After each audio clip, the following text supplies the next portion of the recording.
இன்றைக்கி என்னென்னு பார்த்தீங்கன்னா பீக்கங்காய் கூட்டு தான் லஞ்சுக்காக செஞ்சிட்ருக்கேன். இதுக்கு வந்து எப்படி செய்யணும்னா கொஞ்சமாக எண்ணெய் போட்டுட்டு ஒரு பிஞ்சு சோம்பு போட்டுட்டு வெங்காயம் போட்டு வதக்கிட்டு கொஞ்சமாக மஞ்சள் போட்டுக்கலாம். அப்புறமா கொஞ்சமாக பெருங்காயம் தூள் போட்டுக்கலாம்.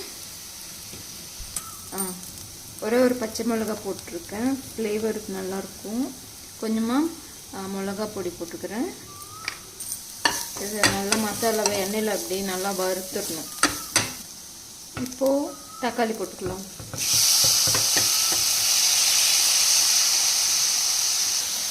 இது வந்து ஒரே ஒரு தக்காளி தான் போட்டிருக்கேன். தக்காளி வந்து இல்லாமல் கூட வந்து இந்த பீக்கங்காய் கூட்டு செய்யலாம், சூப்பராக இருக்கும். ஆனால் இன்றைக்கி தக்காளி நிறைய இருக்கிறதுனால ஒன்று மட்டும் போட்டிருக்கேன். இது வதங்கட்டும், நம்ம அதுக்குள்ளே போய் பீக்கங்காவை கட் பண்ணின்னு வந்துடலாம்.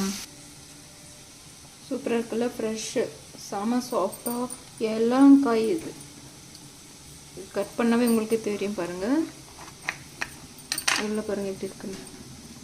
சூப்பராக இருக்கா? இதெல்லாம் வந்து ரொம்ப குட்டி குட்டியாக கட் பண்ணியாச்சு இந்த மாதிரி. இப்போ இதெல்லாம் தக்காளி வதங்கிட்டு சேர்த்துக்கலாம். அதில் எல்லா காயும் கட் பண்ணி நம்ம சேர்த்திட்டோம். தண்ணி ஊற்றிக்கலாம். நான் தண்ணி ஊற்றல. இது வந்து ஒரு 2 மினிட்ஸ் தான் வந்திருக்கோம். பச்சை அந்த மாதிரி அப்படியே இருக்குது பாருங்களா, சூப்பராக இருக்கும் இது. இப்போ வந்து பருப்பு சேர்த்துக்கலாம். பாசிப்பருப்பு கொஞ்சமாக ஒரு 1/4 டம்ளர் தான் இருக்கும், அவ்வளோ வேக வச்சுருக்கேன். இப்போ இதை சேர்த்துக்கிறேன்.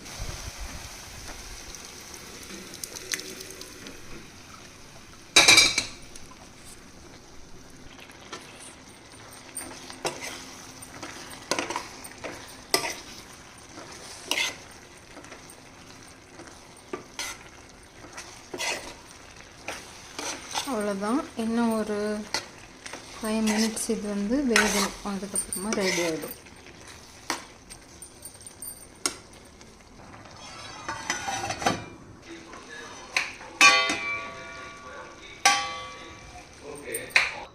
ஒரு குட்டி தாளிப்பு தரப்போகிறேன். இப்போக்கு கடுகு, கொஞ்சம் சீரகம், கருவேப்பிலை, காஞ்ச மிளகாய் போட்டு இப்போ தாளிச்சிட்டேன். இதில் சேர்த்துக்கலாம்.